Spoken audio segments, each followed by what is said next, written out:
Bismillahirrahmanirrahim. Assalamualaikum warahmatullahi wabarakatuh.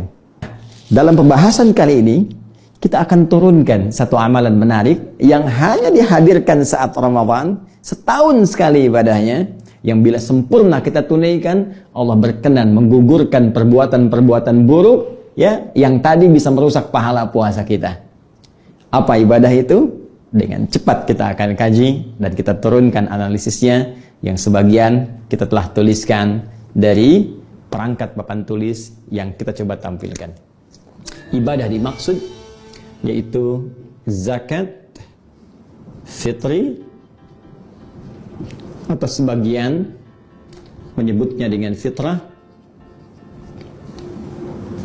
Dan coba kita turunkan dengan tulisan Arabnya supaya mudah kita bisa analisis. Zakat al-fitri, yang sebagian orang menyebutnya dengan al-fitrah. Baik, untuk menemukan rahasia di balik ibadah zakat fitri ini, dari sebagian apa yang telah kami singkap tadi, ada baiknya kita batasi uraian kita pada poin-poin berikut. Kita akan lihat apa definisi pengertian dari zakat fitri atau zakat fitrah ini. Dari definisi dimaksud, kita akan lihat korelasinya, keterkaitan antara pengertian zakat fitri dengan siam yang kita tunaikan di bulan Ramadan. Apa korelasi utamanya? Dari sini kita akan teruskan kepada pembahasan ketentuan penunaian ibadah ini. Kita lihat berapa ukurannya, bentuknya harus seperti apa, apakah makanan pokok, atau sebagian mengatakan bisa dikonversi dengan uang atau yang sejenis dengannya. Ini yang coba kita akan turunkan dalam Akmus Suka dengan durasi yang mungkin tidak panjang. Mudah-mudahan bisa efektif kita pahami dan insya Allah kita amalkan. Baik, dengan cepat teman-teman sekalian, bagian pertama coba kita tuntaskan. Zakatul fitri secara bahasa terdiri dari dua kalimat yang disatukan. Pertama, zakat. Kedua, al-fitri, atau ada yang menyebut dengan fitrah. Baik, zakat secara cepat dia memiliki beragam makna secara etimologis ya, dalam pendekatan gramatikal bahasa Arab. Dan menariknya, makna ini diisyaratkan dengan tegas dalam turunan ayat-ayat Al-Quranul Karim, juga keterangan Nabi SAW dalam hadis-hadis beliau. Kita turunkan pertama di antara maknanya, dia bisa bermakna as-sidqu wan-nama. Wan-nama. As-sidqu berarti sesuatu yang benar. Dalam konteks ini, orang yang berzakat, dia telah menunjukkan kebenaran imannya di hadapan Allah Subhanahu wa taala. Sekali lagi, kenapa zakat disebut dengan as-sidqu? Ingin memberikan gambaran kepada kita bahwa orang yang zakat, dia telah menunjukkan kebenaran imannya di hadapan Allah Subhanahu wa taala. Ketika Allah perintahkan, misal kalimat zakat pertama Al-Baqarah ayat 43, wa aqimus shalah wa atuz zakah. Dirikan olehmu salat, tunaikan zakat. Sedangkan menunaikan amal soleh, baik salat ataupun zakat, mustahil bisa dikerjakan kalau nggak ada iman. Karena itu pernah sering saya sampaikan di awal jumpa saat menerangkan awal surah ya Al-Baqarah, atau spesifik yang terkait dengan ayat puasa Al-Baqarah 183. Kalimat iman senantiasa disandingkan dengan amal soleh. Ya ayyuhalladzina amanu, iman kutiba alaikumussyam. Quran surah 103, wal 'ashr innal insana lafi khusr illa alladzina amanu wa 'amilus shalihat. Iman, amal soleh. Karena itu mustahil orang bisa mengerjakan amal soleh kalau tidak ada iman. Pengertian terbaliknya, seseorang yang beramal soleh itu menunjukkan kebenaran iman dalam dirinya. Nah, karena itu Allah menguji kita, apakah masih ada iman yang benar dalam diri kita yang bisa kita tampakkan. Salah satunya diturunkan ibadah zakat ini disebut dengan as-sidqu, untuk menunjukkan kebenaran iman yang masih melekat dalam jiwa kita. Karena itulah turunan dari as-sidqu ini ada yang disebut dengan sedekah. Ya, sedekah. Jamaknya disebut dengan sedaqat. Baik. Dan dalam beberapa turunan ayat Al-Quran, zakat disebut dengan sedekah. Baik, kita lihat misalnya saat zakat akan diambil, ya, zakat akan diambil dari orang yang telah memenuhi kualifikasinya, disebutkan di Quran surah ke-9 ayat 103. Khudh min amwalihim sadaqah. Masya Allah. Ya, kata Allah, ambil dari harta yang telah mencukupi. Ini konteks zakat mal, ambil dari harta yang telah mencukupi sesuai kualifikasi, baik nisabnya, haulnya, ambil dari harta mereka itu sedekah. Yang dimaksud sedekah ini zakat. Kaitan dengan mal disebut dengan zakat mal. Kenapa disebut dengan sedekah? Salah satunya yang memberikan gambaran ketika dia mengeluarkan harta itu, maka ini menunjukkan benar imannya. Dalam pengertian lain, maaf, kalau ada orang yang sudah wajib zakat, memenuhi kualifikasi, tapi nggak mau menzakatinya, tidak mau mengeluarkannya, sengaja menunda-nunda, bahkan sudah menjelang harus dikeluarkan, ini 85 gram sudah siap dikeluarkan, haul mau datang, tinggal sehari lagi, besok waktunya keluar, dibelanjakan masnya, dikurangi 1 gram, supaya nggak keluar zakat. Maka sikap seperti ini, perilaku demikian menunjukkan ada masalah dengan imannya. Ketika seorang sengaja menunda zakat, atau dia sengaja mengulur-ngulur, bahkan tidak mengeluarkannya, ini menunjukkan persoalan dalam imannya. Karena itu yang paling menarik, diambil zakat ini menggunakan kalimat sedekah, dikeluarkan pun menggunakan kalimat sedekah dalam bentuk jama'. Lihat Quran surah ke-9 ayat ke-60. Allah sampaikan innamas shadaqatu lil fuqara wal masakin, dan seterusnya ayat. Ya, sungguh zakat itu hanya boleh dikeluarkan kepada golongan-golongan berikut dalam konteks zakat mal. Ketika dikeluarkan disebut dengan kalimat iman. Artinya mengeluarkan kita zakat, ya, Allahu Akbar, ketika datang petugas kita keluarkan menunjukkan benarnya iman kita. Ketika disalurkan pun, ya, ketika disalurkan pun pada orang yang berhak menerima, itu menunjukkan penguatan kepada iman kita. Sekaligus menunjuk pada aspek manfaatnya yang sangat banyak. Baik. 1. Juga disebut an-nama. Ya, as-sidqu wan-nama. An-nama berarti tumbuh, berkembang. Banyak. Ingin memberikan 2 makna sekaligus. Maka orang yang zakat itu hartanya bukan berkurang, tapi sesungguhnya dilipat gandakan oleh Allah Subhanahu wa taala, bisa dalam bentuk pergantian langsung di tempo tertentu pada saat ia memerlukan, atau juga bisa dalam bentuk aktiva yang ketika kembali kepadanya bukan dalam bentuk seperti yang ia keluarkan berupa uang, mungkin bisa dijaga dari sakit, mungkin bisa dijaga dari musibah khusus yang mungkin menimpa, ya, musibah khusus yang mungkin menimpa, yang dengan izin Allah Subhanahu wa taala dihilangkan karena amalan yang telah ia kerjakan. Yang kalau sakit biayanya bisa senilai dengan itu, atau misalnya kalau sulit dia bisa mengalami kerugian 10 kali lipat dari itu, dan sejenisnya. Dan yang paling menarik, ini juga bisa mencakup teman-teman sekalian, bukan sekedar aspek materi, tapi juga pahala. Saya ulang, pahala. Nama tumbuh, berkembang, banyak. Orang yang mau zakat dengan hartanya, maka dia akan mendapatkan penambahan atau limpahan pahala dari orang-orang yang tidak mengeluarkannya. Yang saya maksudkan, dia mendapatkan limpahan pahala dibandingkan orang yang tidak mengeluarkannya. Orang yang tak mampu berzakat belum dapat pahala ini, orang yang bisa zakat mendapatkan limpahan pahala-pahala lebih yang tidak didapatkan oleh orang yang tidak melakukan amalannya. Baik, ini poinnya. Berapa jumlahnya Ustaz? Minimal 10 kali lipat. Dari mana tahunya Ustaz? Kaidah umum Quran surah ke-6 ayat 160. Man jaa bil hasanati, ya, falahu asyru amthaliha. Siapa yang mengerjakan satu perbuatan baik bernilai pahala. Al-hasanah, perbuatan baik yang punya nilai pahala. Ya, karena itu zakat masuk hasanah, salat pun masuk hasanah. Dari mana taunya Ustaz salat masuk perbuatan hasanah? Buka Quran surah 11 ayat 114. Aqimis salata tarafayn nahar wa zulafan minal lail innal hasanati yudhibnas sayyi'at.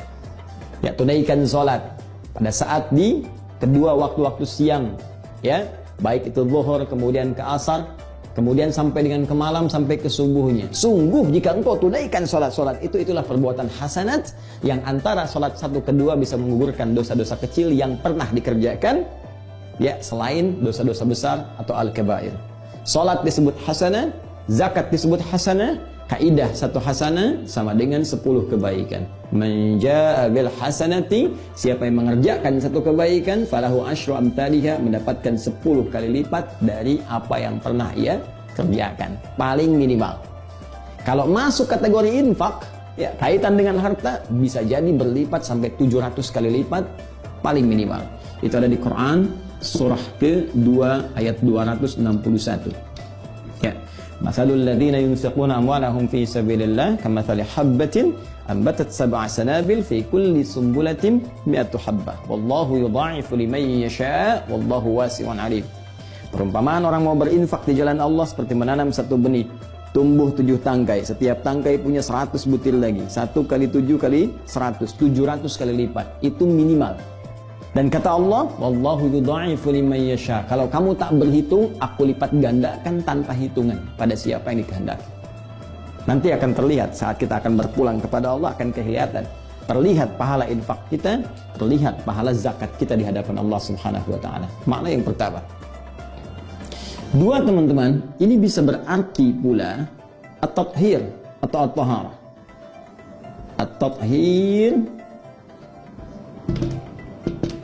bermakna taharah, sesuatu yang mensucikan, sesuatu yang membersihkan, sesuatu yang menghapuskan kotoran-kotoran yang mungkin tampak. Ya, makna ini kita temukan di antaranya di Quran surah ke-91 ayat 9. Zakat diartikan dengan tathhir. Qad aflaha man zakkaha. Akan sungguh bahagia orang-orang yang mampu zakka, menyucikan, membersihkan keadaan jiwanya, bersihkan dari perasaan kotor, bersihkan dari dengki, dari sifat iri, riya, ya, ujub, sum'ah. Orang yang cenderung membersihkan dari penyakit hati, maka hidupnya cenderung bahagia. Orang kalau nggak iri cenderung bahagia, ya. Orang kalau tidak senang pada hal-hal yang nampak pada orang, pada kebaikan dan berkeinginan menghilangkannya, dengki misalnya, cenderung bahagia. Orang yang tak punya penyakit hati intinya bahagia. Ketika akan disucikan disebut dengan zakah. Zakah senapas dengan makna at-tathhir. Secara spesifik ditunjukkan di Quran surah ke-9 ayat 103. Khudh min amwalihim shadaqatan tutahhiruhum wa tuzakkihim biha. Ambil dari harta mereka zakat, penunjuk iman mereka dengan fungsi untuk menyucikan keadaan jiwa dan perbuatan kotor mereka. Baik. Nah, teman-teman, dari sekian makna saya coba tampilkan 2 dulu, ya. Nanti ada sudah kita terangkan sidqu, andama, at-tathhir. Nanti masih banyak turunan yang lain, tapi secara spesifik karena waktunya singkat, kita akan batasi dulu sampai sini. Kemudian kita terangkan kalimat ini, fitron dan fitrah, apa perbedaan di antara keduanya, baru kita korelasikan dengan ibadah puasa kita. Baik, zakat punya arti pembenar iman, tumbuh berkembang melimpah, penyuci dari segala hal yang kotor. Nah, kita teruskan sekarang kalau disatukan dengan fitri, zakatul fitri, artinya diikat, ya. Jadi kalau kita sandarkan satu kalimat kepada kalimat lain, maka keumuman dari makna kalimat pertama akan menjadi khusus karena diikat oleh makna yang kedua. Rumah masih umum, rumah besar, rumah kecil, rumah mewah, tambahkan sehat, rumah sehat. Yang banyak kan rumah sakit sekarang. Ya? Baik, tambahkan sehat, berarti rumah-rumah yang tidak sehat tidak masuk dalam makna ini. Rumah mewah, berarti yang tidak masuk kategori mewah tidak masuk ini. Rumah sederhana, yang tidak masuk kategori ini tidak terdapat dalam makna kalimat ini. Baik, zakat masih umum. Ketika disambungkan dengan fitri, punya makna berbeda. Apa itu fitri? Jika disebutkan fitron, maka dia senafas dengan kata futur atau iftar yang berarti makan. Berarti apa? Makan. Awas, hati-hati. Orang Arab mengatakan hal aftartum, apakah kamu sudah makan, sudah sarapan? Hal min futur, ada sarapan enggak? Jadi asalnya kata fitrun itu adalah makanan yang dikonsumsi pertama kali di awal waktu. Biasanya pagi, ya kan? Makan pagi kan disebut sarapan kan? Karena sarapan itu makanan yang pertama kita konsumsi di hari itu. Ya, karena itu orang Arab menyebut sarapan dengan futur. Ya, siang dengan ghada. Baik, makan malam dengan asya. Baik, karena disebut futur, sebetulnya asal maknanya makanan yang pertama dikonsumsi. Baik, yuk kita turunkan lagi teman-teman sekalian. Masih ingat kalau hari pertama di bulan Syawal setelah selesai Ramadan disebut apa harinya? Betul, Idul Fitri. Tulisannya begini, Idul Fitri. Baik, Idul Fitri. Id artinya kembali. Fitri tadi apa? Makan, ya. Asalnya makan. Baik, kembali makan lagi. Ingin menunjukkan puasa Ramadan yang telah kita tunaikan sudah selesai, sudah tuntas, maka besoknya untuk menunjukkan sudah tidak puasa lagi, maka diawali dengan makan untuk menunjukkan sudah puasa sudah selesai. Makanya haram hukumnya puasa di hari pertama Syawal untuk menunjukkan bahwa sudah selesai puasanya, tuntas. Karena itu sunnahnya beda dengan Idul Adha. Kalau Idul Adha kita setelah subuh, sunnahnya berangkat dulu menunaikan sholat, dengarkan khutbah, pulang kemudian, ada yang nyembeli, ada yang langsung pulang, dari situ baru kita cicipi makanan. Tapi Idul Fitri tidak, sebelum berangkat sunnahnya kita makan sesuatu yang ringan terlebih dahulu. Ya, kalau ada kurma makan kurma, kue makan kue, atau minum air putih untuk menunjukkan sekarang sudah bukan puasa lagi. Nah, karena kita makan pertama kali yang dimakan, itu disebut dengan fitrun namanya, atau futur. Karena itu harinya disebut dengan hari Idul Fitri. Jelas sampai sini? Nah, saya ingin menunjukkan asal mulanya kalimat fitrun ini berasal bentuknya dari kata apa? Makanan. Ya. Tahan. Satu. Kita sudah paham ini. Baik, sekarang fitrah apa? Kalau fitrah agak berbeda. Kalau fitrun, ya akarnya tadi senafas dengan futur, makanan secara fisik, secara fisikal. Kalau fitrah itu sudah metafisik. Ya, kembali kepada keadaan roh kita, kembali ke dalam keadaan jiwa kita. Jadi ini ada dua kata yang unik, satu pakai tak, satu tidak. Yang satu menunjuk aspek materi, makanan yang dimakan, ya. Masuk ke dalam fisik kita, ke perut kita itu fitrun, futurun, iftarun. Baik, sedangkan keadaan jiwanya, ya, metafisik, roh kita itu punya sifat awal itu yang mengarah kepada kebaikan disebut fitrah namanya. Ya. Jadi fisik butuh makanan, disupport namanya futur atau fitrun, fitrah pun butuh makanan yang tak boleh dirusak. Jadi kalau maaf Anda mengonsumsi makanan yang tidak sehat, makanan basi dimakan, fisik bisa sakit. Fitrah juga sama, kalau Anda mengonsumsi hal yang salah, perilaku yang salah, kata-kata yang salah, ya, tindakan yang keliru, perbuatan yang maksiat, maka itu bisa merusak fitrah yang cenderung kepada kebaikan. Karena itu agama, din, itu termasuk fitrah. Karena semua konsep dalam din itu mengajak pada kebaikan. Jadi mustahil ada orang beragama, perilakunya buruk. Mustahil. Mustahil. Ya, coba buka Quran surah ke-30, ayat 30. Quran surah 30, Ar-Rum, ayat 30. Fa'aqim wajhaka lid-dini hanifa. Kata Allah, coba kamu hadapkan dirimu, ikuti maksudnya semua tuntunan dalam ad-din dengan cara yang benar, cara yang lurus. Benar aja diikuti. Ya, kalau sholat yang benar. Ya, kalau puasa yang benar. Pokoknya ikuti dengan benar. Fa'aqim wajhaka lid-din. Nih, ad-din.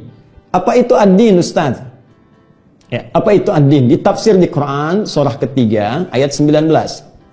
Paling kiri agak ke atas sedikit. Inna dina, sungguh din yang dimaksudkan oleh Allah itu indallahi al-Islam. Al-Islam. Jadi kalau kita buat persamaan, ad-din sama dengan al-Islam. Di ayat ini dikatakan fa'aqim wajhaka lid-din.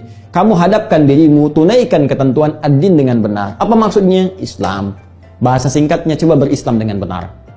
Berislam dengan lurus, tunaikan sesuai dengan ketentuan yang telah Allah tetapkan, yang Rasul telah ajarkan, diteruskan oleh para pemahaman ulama kita, sesuai petunjuk dari Nabi Sallallahu Alaihi Wasallam. Kerjakan dengan benar itu semua. Maka kita bisa simpulkan, fitrah itu adalah nilai-nilai kebenaran. Jujur itu fitrah. Tawadhu, ya, rendah hati itu fitrah. Dermawan itu fitrah. Lembut itu fitrah. Karena itu nilai agama keseluruhannya mengajarkan pada nilai-nilai kebaikan itu. Maka ini yang harus dikembalikan. Nah, kalau kita jadikan kalimatnya menjadi zakatul fitri, ini kesini zakatul fitri ini berupa fisik makanan. Kalau fitrah berupa metafisik pada nilai-nilai kemuliaan yang melekat pada jiwa. Tadi ini kaitan dengan pembersihan jiwa, ini kaitan dengan aspek makanan. Apa yang akan saya terangkan sekarang setelah paham ini, zakat kalau dikaitkan zakatul fitri, maka ini menunjuk makna zakat terkait dengan makanan yang dikeluarkan berupa makanan. Tapi kalau kita katakan zakatul fitrah, itu artinya menunjuk pada fungsi zakatnya ketika dikeluarkan, maka akan cenderung melatih kita mengembalikan kepada fitrah yang benar.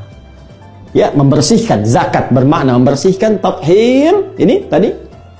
Maka dengan zakat ini, kita akan dibersihkan dari keadaan-keadaan yang kotor, perbuatan-perbuatan yang buruk, sehingga dengan itu melimpahkan nilai-nilai kebaikan yang sebelumnya tertutup dalam pandangan kita.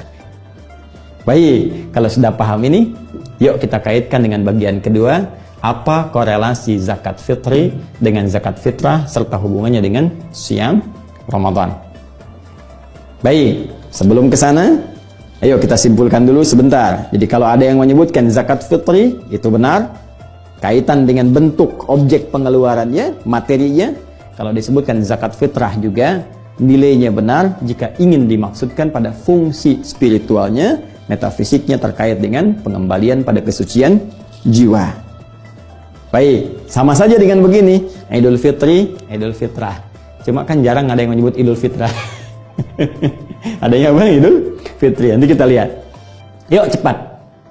Saat kita menunaikan puasa Ramadan, siam, maka di antara syariat yang ditekankan kepada kita, diwajibkan untuk menunaikan, ya, sepanjang memenuhi kualifikasinya, ada syarat-syarat terpenuhi, pokoknya ada, maka menjadi wajib untuk kita keluarkan. Dan ini hanya ada setahun sekali saat Ramadan, yaitu ibadah ini, zakatul fitri, atau disebut dengan zakatul fitrah. Apa korelasinya? Baik, mari kita baca dulu. Dari keterangan Nabi SAW, kita ambil referensi langsung dari Nabi SAW pada hadis riwayat Al-Bukhari. Nomor hadis 1506. Babnya, ya, kalau nanti nomornya ada perbedaan, cari di babnya. Ya, mungkin Anda lihat di versi cetakan lain, atau kadang-kadang carinya ringkasan. Di kita kembali ke kitab, yang lain cari ringkasan, ini agak repot. Ya. Nah, cari di bab Shadaqatul Fitri. Shadaqatul Fitri. Babnya kitabnya kitab zakat, babnya bab Shadaqatul Fitri. Rawinya, ya, yang meriwayatkan sahabat Ibnu Abbas radhiyallahu taala anhuma.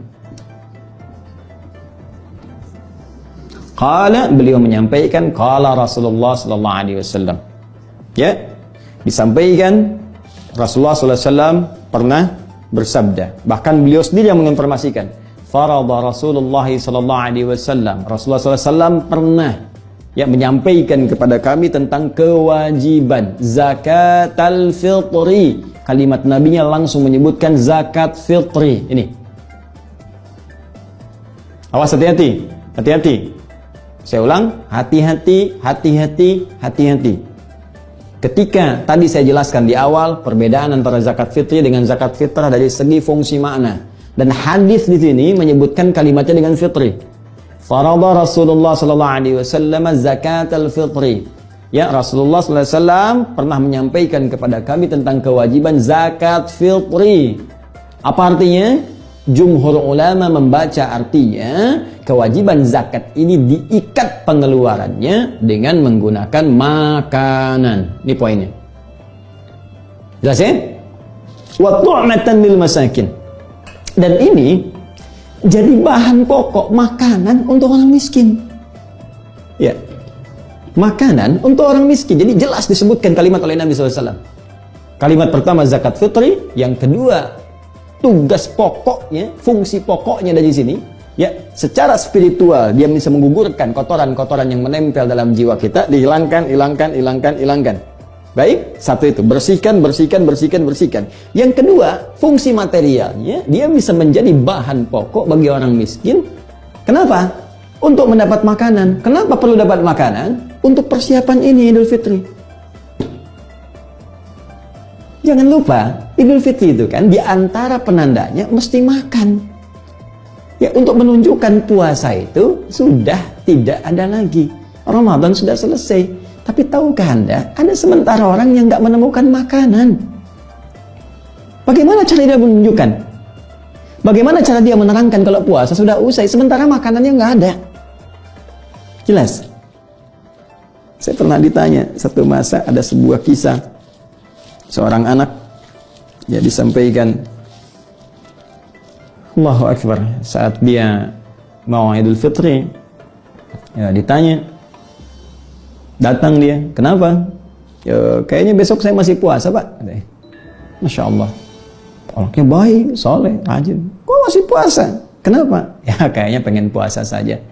Allahu Akbar. Rupanya anak ini memberikan kode, bukan pengen puasanya. Dia tahu hukum puasa Idul Fitri itu tidak boleh. Ya, tapi dia ingin menunjukkan gak ada makanan di rumahnya yang harus dia batalkan. Baik. Bahkan yang paling menarik, ada pembuka yang sangat indah. Kasus lain mengatakan, Pak, apa hukumnya puasa di Idul Fitri? Setelah dicari-cari, kenapa anak ini berkata begini? Rupanya tidak ada makanan untuk dia makan sampai dia mesti puasa lagi. Maka apa jawab Ustadz dimaksud? Apa jawabannya? Dia katakan, hukumnya saya harus ngasih kamu makanan. Hukumnya saya harus ngasih kamu makanan supaya kamu bisa buka. Karena itu ingin saya tekankan di sini, yang pertama, pemaknaan zakat fitri lebih ditekankan kepada makanan untuk disalurkan kepada orang-orang yang kesulitan mendapatkan makan saat dia akan menjelang Idul Fitrinya. Karena itu teman-teman sekalian, saya ingin langsung kepada bagian ini, ketentuannya. Karena itu saya ingin ambil dari bentuknya jumhur ulama, khususnya di madhab Malikiyah, pengikut Imam Malik, madhab Syafi'i, Imam Syafi'i, madhab Hambali, mengikut Imam Ahmad bin Hanbal, dan sanadnya tersambung kepada Nabi sallallahu alaihi wasallam dalam konteks ini. Ya, jumhur bersepakat bahwa zakat fitri dikeluarkan dalam bentuk makanan. Jelas?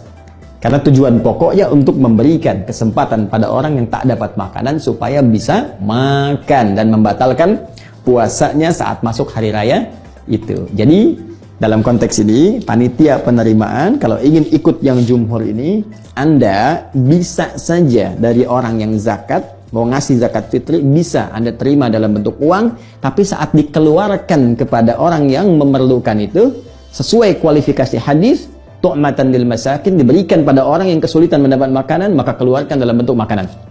Ya, maka dalam mazhab jumhur, terima dari orang zakat, boleh langsung menggunakan makanannya, atau dia titipkan uang kepada Anda pengelola, tapi uang itu Anda konversi dalam bentuk makanan untuk disalurkan kepada orang yang membutuhkan tadi. Jelas? Nah, bisa Anda misalnya kemas dalam bentuk makanan pokok. Ada berasnya, ada minyaknya, ada sardennya, ada macam-macam dan sebagainya, satukan, salurkan. Baik, ada pendapat kecil dari golongan mazhab Abu Hanifah, ya, yang beberapa ulama kontemporer juga ada yang sepandangan dengan itu, seperti Dr. Yusuf Al-Qardawi, ya, atau juga yang senapas dengan beliau mengatakan bisa saja dikonversi bentuk makanan itu kepada nilai uang karena melihat hajatnya, kebutuhannya, ya, dengan alasan bahwa teman-teman sekalian hajat hidupnya sekarang, ya, kadang banyak dapatkan makanan tapi pengiringnya yang sulit, beberapa bagiannya. Maka golongan kedua ini berpendapat karena hajatnya dalam kondisi tertentu, uang lebih banyak dibutuhkan pada kalangan tertentu, maka boleh jadi ini bisa diberikan kepada orang yang menerima zakat tadi dalam bentuk uangnya. Hanya saya pribadi lebih cenderung mengkompromikan ini, cenderung pendapat pada jumhur tetap diberikan dalam bentuk makanan pokok, sedangkan aspek yang lainnya seperti mungkin ada pakaian yang dibutuhkan saat Id atau aspek penunjang lain itu bisa Anda ambil dari pos infak, zakat mal, yang tentunya saat Ramadan pun itu terkumpul. Jadi Anda bisa satukan zakat fitri untuk makanannya